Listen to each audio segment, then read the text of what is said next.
But where are you really from? A podcast about the Asian American struggle.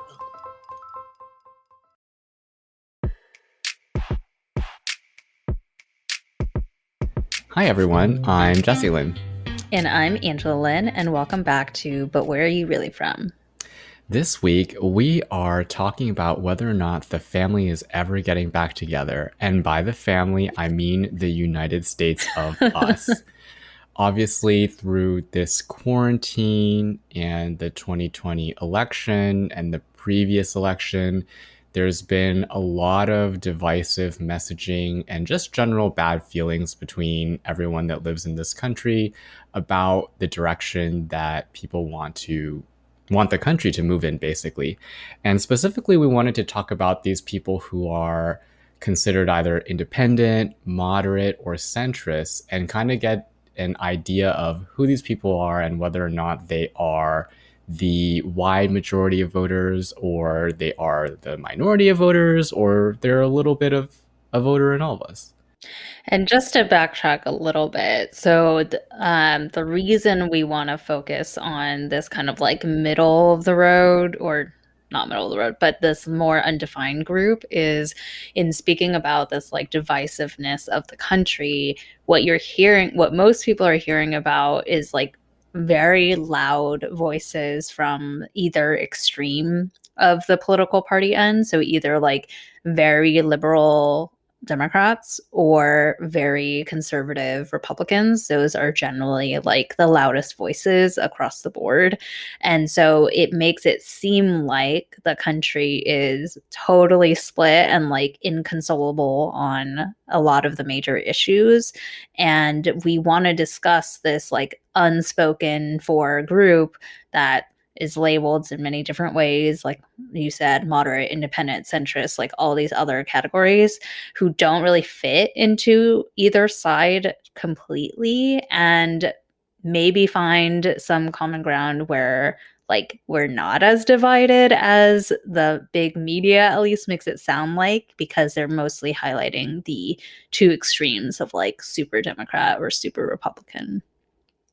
Yep, I have to agree with you there. I mean, even in doing the cursory research for this episode, there really wasn't a lot of information reported about any political leaning other than Democrats or Republicans. Like, even when I was looking through the Pew Research, like a lot of the stuff about centrists or moderates or independents was like a few years old. Like the most recent stuff was in 2019. So I kind of get it, because like it does feel like things are polarizing, and without looking into the center focused or center leaning people and having research on that, it's pretty hard to say like what the viewpoints really are. Well, first of all, let's also backtrack to say Jesse and I are not proclaiming that we know jack shit about this. We've like Googled a bunch of stuff beforehand and are bringing our personal POVs into stuff, but we're not, well versed in politics to be like considered experts by any means. We're just kind of discussing the topic because it's interesting to us.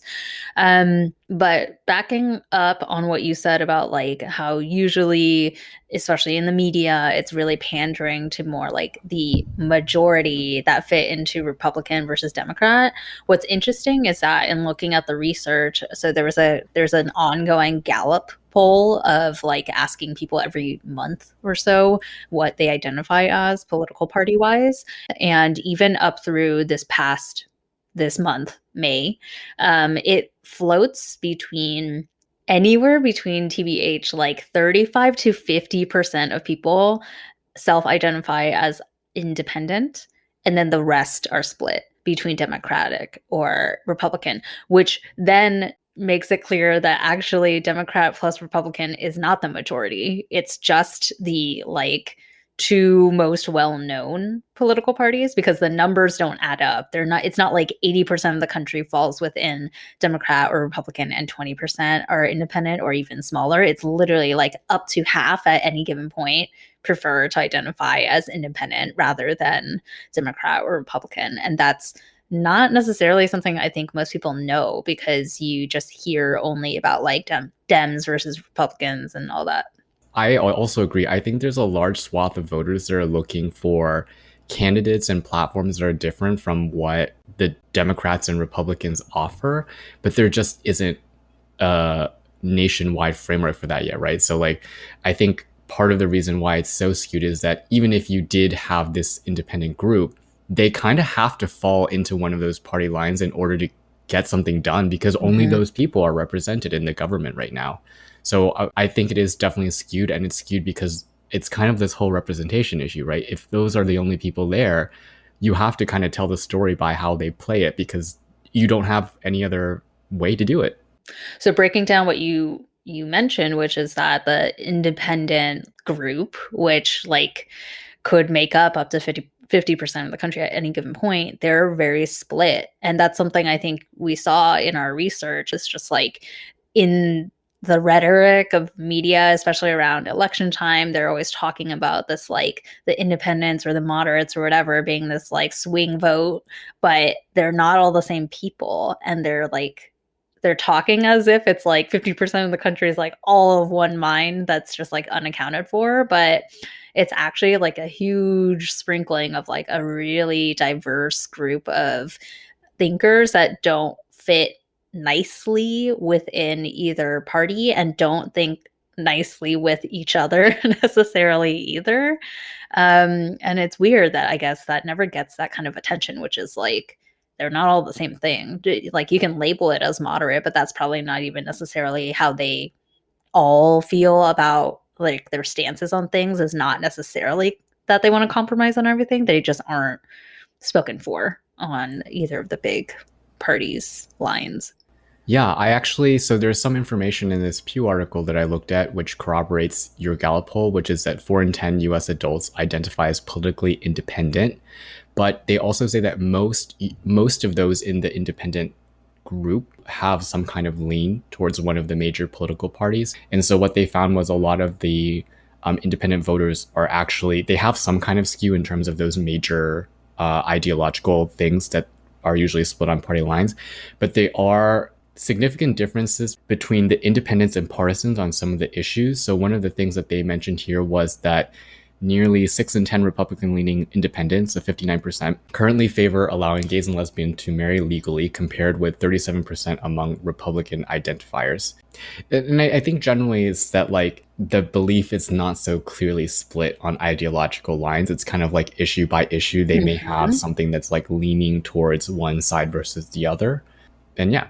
That's exactly right. And I will just offer myself into this conversation, which is a big reason I think we were interested in having this discussion, is that I don't necessarily feel like I fit nicely into either political party.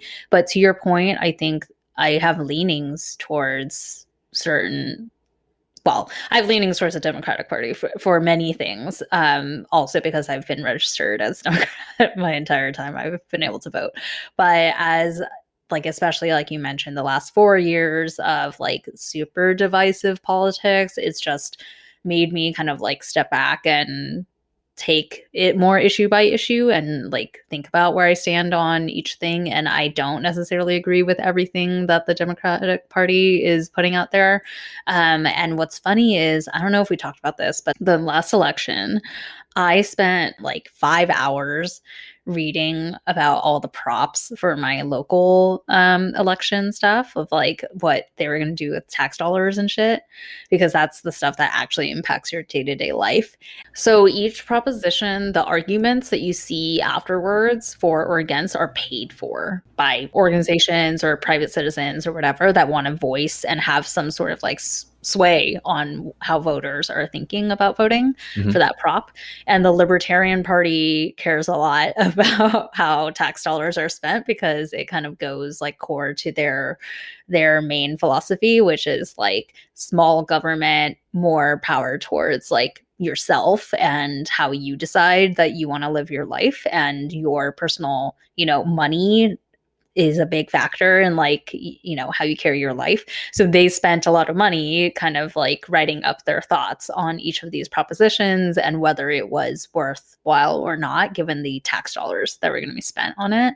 And each argument they wrote, I was just like nodding furiously along with it. And I was like, I've literally never even, like, I probably had only heard the word libertarian once in my life before that, you know, reading all those arguments where it was signed like the San Francisco Libertarian Party or whatever. Mhm. And I was like, I couldn't agree more. You know, it's so that is probably the most recent experience where I felt more like I feel seen. But you know, to what we were saying earlier, they don't hold that much power, and like they're not going to be the next big thing or anything. But it's just, I think there are these like smaller parties that can speak more towards the like a more holistic look at how some of these like independent or moderates or centrists or whatever are thinking that aren't accounted for in the other big parties. Do you love ramen, Jesse? Oh my God, yes. Don't you hate the shitty instant ramen we have here in the States, though? Totally and completely. What if I could tell you that you could get premium instant ramen direct from Japan delivered straight to your door? Did you know that in Japan, instant ramen is actually legit? They put a lot of care into using high quality ingredients for the soup, the noodles, and the toppings. But how do I get access to that when I live here? Well, bitch, you're in luck. We've teamed up with 5 a.m. Ramen, a business based out of Tokyo that is obsessed with all things ramen. They are offering premium curated sets of the best instant ramen in Japan to consumers worldwide. And with our special discount code, you'll get 5% off your order and free shipping worldwide. Just use really from 5 at checkout. Head over to instantramen.jp now and use our promo code REALLYFROM5. Oishi! Yeah, I think I want to agree with you there. Like, which political way or party or method that I identified as was not a, like it wasn't very pressing for me when I first was able to vote. And as I've lived longer, 30s, baby. And I've lived in the city for a decade. I've kind of been like, oh, like it really does matter because like I've lived here for 10 years and like how many things are still shitty that like candidates have said, coming on, said they would do something about and haven't done anything about. And so I also agree with you in the sense that like I'm also picking and choosing things in terms of my own perspective on each of the individual issues.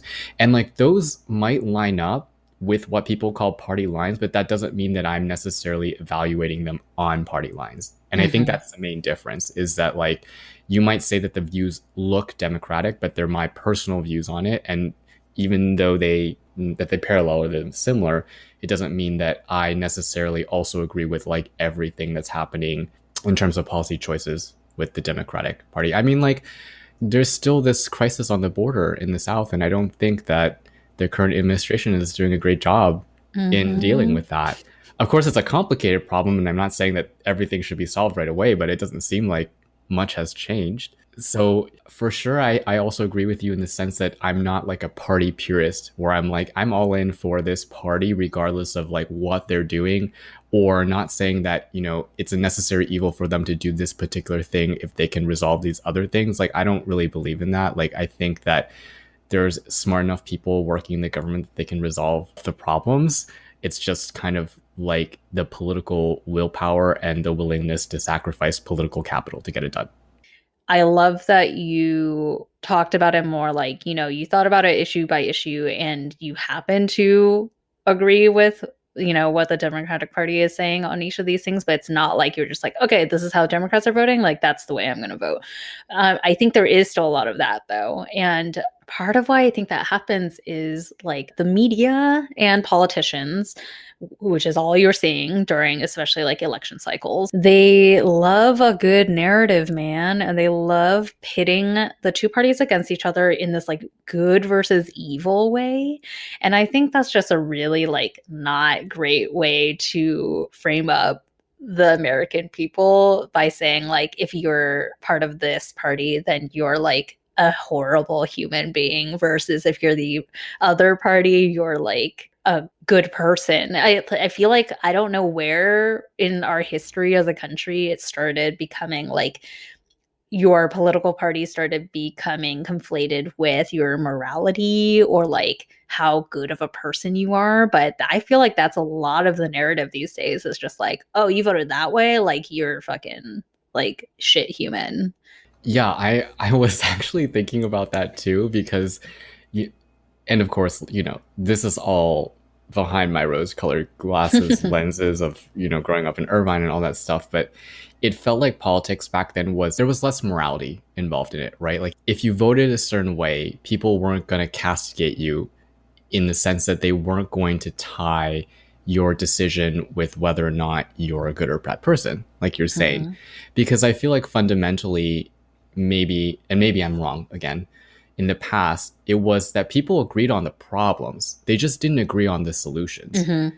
And now I feel like people don't agree on the problems.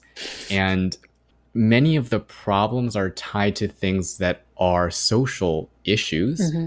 And those social issues really engender a lot of emotion around people. For example, the debate around gay marriage, like arguably, yes, I would say that person who voted against this is not a great person, because it's my right to be able to marry whoever I want. And I don't see why someone's religious bent should have any bearing on my own choice as to what to do, whatsoever. And I think stuff like that is bad, but it's like really hard to separate that from like a rational decision that the person may make. So like they might make a like unfavorable judgment on a social thing, but they might make good decisions on other things. And I think that there's no space for that anymore, for better or worse. I think it's a complicated issue, because I understand your feeling towards that, which is like, you are feeling like I have a right to exist. I have a right to be happy and to like have a partner that I can call, the same level partner as like a heterosexual couple and all that stuff. I understand that. And that's why I voted for that to pass. However, to categorically say that someone who voted against it is a bad person, I also don't necessarily think is right. And it's part of what is being fed by the media and shit, is like exactly that narrative. Because if you think back to our first season, I think it was our first season when we had Lindsay on, and we were talking about religion, right? Like, I mean, she's evangelical Christian, and we brought that up, and it was kind of like this weird topic for us, right? Because people who are super religious are not able to necessarily bend that way to like, even if they agree with you from like a human standpoint that you deserve to be happy and loved and like all that stuff, because of their like fervor towards their religious beliefs, they just can't bend on that one issue. But I don't think that makes them bad people, because like most of the Christian people I know have been some of the like kindest humans I've ever met. And like if you talk to them about any other issue besides that, you know what I mean, like most issues besides that, they would agree with you on almost everything. And like they're the most willing to help you, help generally people and stuff like that, because that's what God tells them to do and XYZ. But like that's where I'm talking about, like these are really hot button issues because they can be very personal and affect your personal life for sure. But I don't necessarily agree that you can label a whole person based on one issue and where they fall on that. So, I mean, personally, like, it's not like we had that conversation with Lindsay and I was like, boo, Lindsay, I'm never going to talk to you again. But the honest truth is, like, I'm never going to let a person like that close to me. It's like, I kind of get it. Like, you have this like end goal salvation with God, and so you can't like approve this thing. But that's a big maybe versus my lived experience right now. I'm alive and I'm deprived of this right, where I was, not currently. So that's kind of my perspective on it. So like, it again, like I have friends from different orientations and like backgrounds and stuff like that. And like, it's not the situation that I would ever just cut somebody out based off of something like that. But I also would find it really hard to ever be like fully close to someone like that, because fundamentally we don't agree on something that's of import to me. Yeah. And I can tell just by your answer that it's getting very personal. And that's why a lot of these issues are really hard to discuss and to look past. Yeah. Well, let's talk about some issues that I think that everyone can generally agree on, but people seem to disagree on. So I think in general, one of the things that we talked about with Anna in the past, and you were kind of like, well, this is stupid. Like, why can't more people vote? Is access to voting. Mm-hmm. And I think generally there's this kind of like weird situation where the decision or the choice that the party takes on a particular issue somehow becomes partisan, even though, as you mentioned, like I think the majority of us would prefer to be able to very easily vote. It's not a fun thing to do. Make it as easy as possible. Even that whole thing, there's specific things that generally people don't agree about. So maybe we can do it like one by one.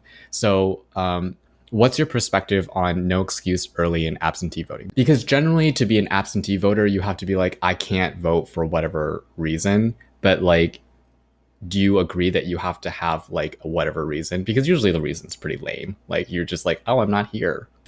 I agree that most people don't have a good reason. I also don't necessarily agree that you shouldn't have any reason. Like then you can't necessarily track if they are registered in both states or like multiple states or whatever, because you're just like, la la la, like let me just sign you up. That's how people can game the system. And that did happen this past election, is that people were actually registered in 2 different states, and then they were able to vote in both states. And especially on ones where like maybe you're living in like a liberal state like California, but your home state is in like Georgia or somewhere where like your vote actually matters more because it's a little bit more divisive on stuff. Like they were able to vote in both. So I'm not talking about the red tape of it. I'm talking about like people who know that they can kind of like find this loophole to game the system. Oh, okay. I understand. I don't know. I'm like thinking about the issue in abstract without considering like the reality of it. You're saying like, I don't agree because like people are gaming the system all the time. But like, if we were to get to a situation where that's not possible, would you agree? Yeah. If it was literally just like, let's make it as easy as possible for people to vote whatever way they want to vote. Once. Yeah, one time, mail in. We talked about even like, why can't it be electronic? Like if there was some like very secure way, right? Like, yes, I'm all for that. I agree. But currently, government doesn't work that way. And they have like the jankiest setups for everything. And it's very easy to have like many loopholes all over the place. Yeah, no, but I agree with you. Like, I think it should be as easy to vote as possible without voting fraudulently, because it is fraudulent to vote in multiple places. It's not legal. It's not legal. That's correct. Okay, so the next thing, requiring all voters to show government-issued photo identification to vote. What's the argument against that? Generally, the reason why you wouldn't want to is that some people don't have IDs. Like, for example, you might be someone that's homeless. You might be someone that was like recently incarcerated and you exited the system and you don't have an ID. So you can't actually vote, even though you're allowed to vote. And also just like people who don't have IDs in general. So I can think of like you might have grown up here, but you don't have like a license or something like that. The incarcerated and homeless part, that's a fair point. I think in those cases, there still should be another form to verify who they are, though. I think that is honestly the key thing, that if people are like against it, it's because it's opening up the loopholes for like fraudulent behavior. So if there's some other way that they can vouch for their identity with like, I mean, if you just came out of jail, they fucking know who you are. You know what I mean? Like there should be some way you can like prove who you are. So I think for those instances, there should be like a backup way to verify their identity that doesn't necessarily need a government issued ID. But if it's literally just like you haven't gotten around to getting an ID, I'm sorry, but that's not like, you shouldn't be allowed to vote if you can't be bothered to get a $10 ID. I don't think it applies to that kind of like casual situation. It's the getting the ID part that's difficult, because you need a place of residence. And not all people can provide that. That's the thing. Or they can't fulfill any of the other requirements it takes to get an ID. Because I remember when I got my real ID, you had to bring like passport, social security. You have to have like a lot of documents on you to get it. So it's just not easy. If there's a backup form of verification, I would agree with, not being so stringent on the government issued thing. It's just like the majority of the population would still fall within the government issued ID part. And then the other people who have like special circumstances, there should be a second way that they figure out. But it can't just be like, just show up and like vote. Like, I don't think that's a good solution. I think that's rational, like making sure you know who's voting, but making it easy for people to access that, Yes. Not having it so difficult. Hey everyone, we love doing this podcast, and if you enjoy our episodes, we would really appreciate if you could support us in any number of ways. First is by subscribing to us, rating us, and reviewing us on Apple Podcasts and iTunes. Second is by telling a friend. Third is following us on Instagram at whereareyoufrompod. Fourth is supporting us on Buy Me a Coffee. You can find out more about all of these by visiting our Instagram's link in bio. And again, our handle is at whereareyoufrompod. Thank you. Well, we covered only one issue, so maybe we'll do the other issue, which is raising the federal minimum wage to $15. So this is where my libertarian part of me comes in. I agree that people deserve to be paid like humans. So theoretically agree with $15 minimum wage. My question is, where is that money coming from? Which is a lot of the question that libertarians have in general, is like, who's paying for that? Where's that money coming from?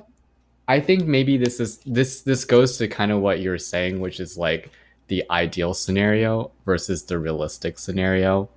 And for me, I'm kind of like, well, this is the goal. Like, let's try to figure out how it would work. I think part of the problem is that like we don't fix it because people are like, well, how do we do it? How do we blah, blah, blah? And then like nothing happens. And then everyone thinks the government sucks because there's all this gridlock about like how we should do something. And for me, I'm like, let's just do something. Let's do something. And then like, obviously like, have some backup plans if something doesn't work out well, but like doing nothing is kind of worse. Yeah, that's why things are sticky though, is that the how matters a lot, because you can't just say like, now everyone gets paid $15 an hour, because you have to figure out where that money comes from. Like literally, you literally couldn't just say like, let's just give everyone $15 an hour, because you need to find the money to be able to pay people that money. The trouble with a lot of these, especially the social issues and economic issues, is you can only do so many things. So like, that sounds great, but what doesn't get done because you're putting money towards this one? Yeah. So I think that's honestly, that's a lot of where the like middle people, the non-Democrats, the non-Republicans get caught, is like, I agree theoretically with everything you're saying, from like, in an ideal world where money's free and like we can do anything we want. I want all these things.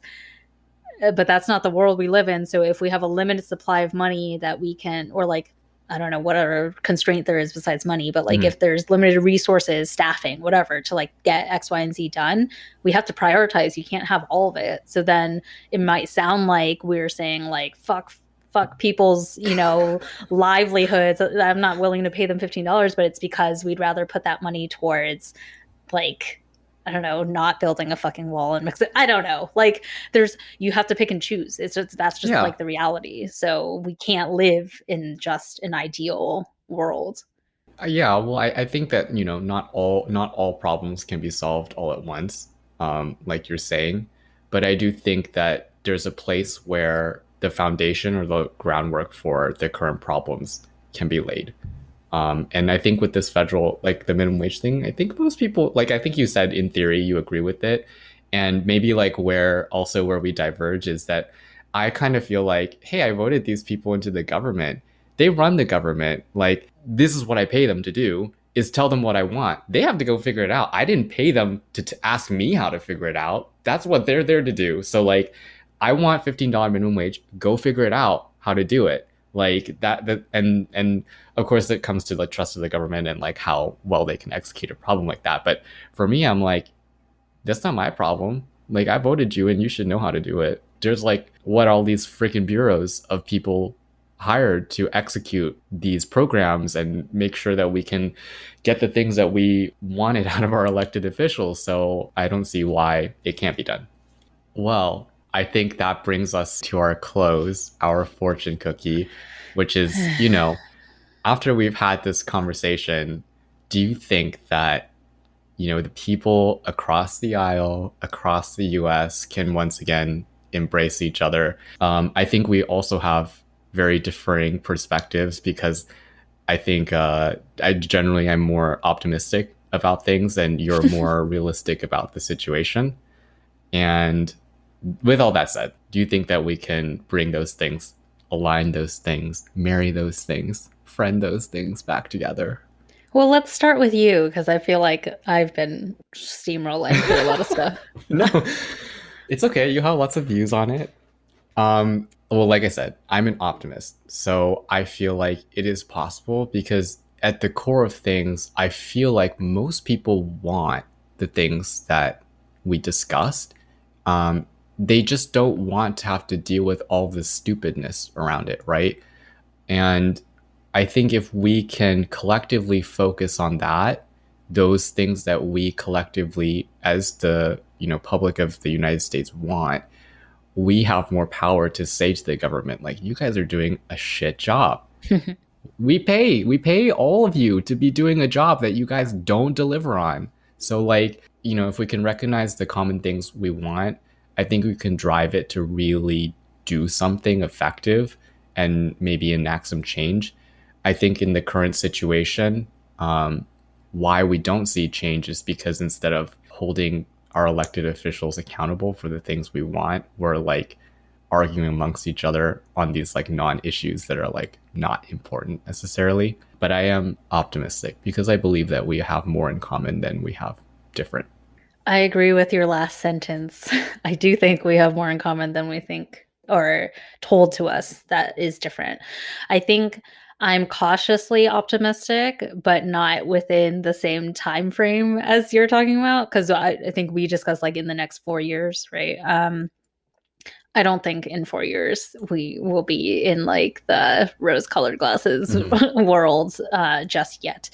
I think because of the post-Donald Trump world, politics has become a bigger dumpster fire than it has ever become, because him being in office has polarized people so much that I think there's always been a sort of like, identity that you associate, identity politics, right? That's a whole term. Yeah. But I think during Trump's, I was going to say reign as if he's like a king, but his tenure, his Dominion of terror.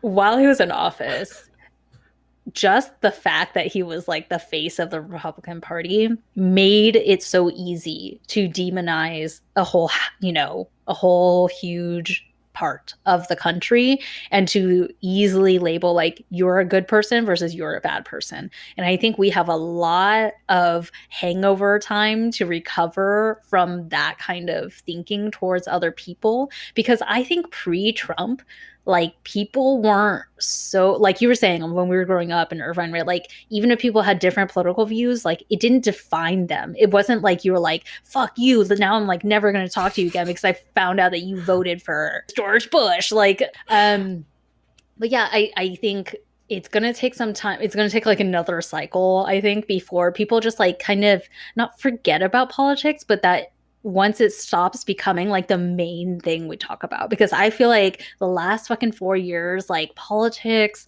and government has been like the biggest conversation that's been like dominating over people's lives, disproportionate to before what Trump was ever running for office. Yeah. And it's gonna continue being that way because now it's like, now we're in the post-Trump era where we're trying to like fucking course correct, and it's like the exact opposite, right? It's like going like the extreme other end of like trying to undo stuff.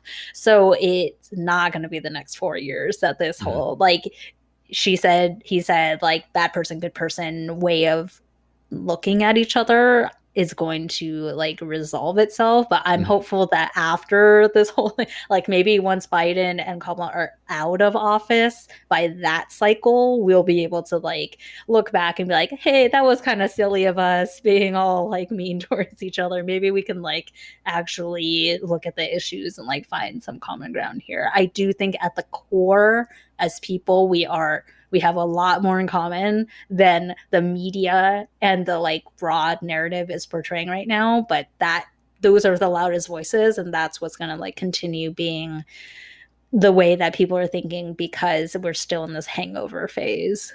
Yeah, I agree with you. But I think that conversations like this are what are going to make people realize that their viewpoints on things are fundamentally more similar than different, right? And so hopefully this reaches the ears of some of our listeners and they feel more close to us.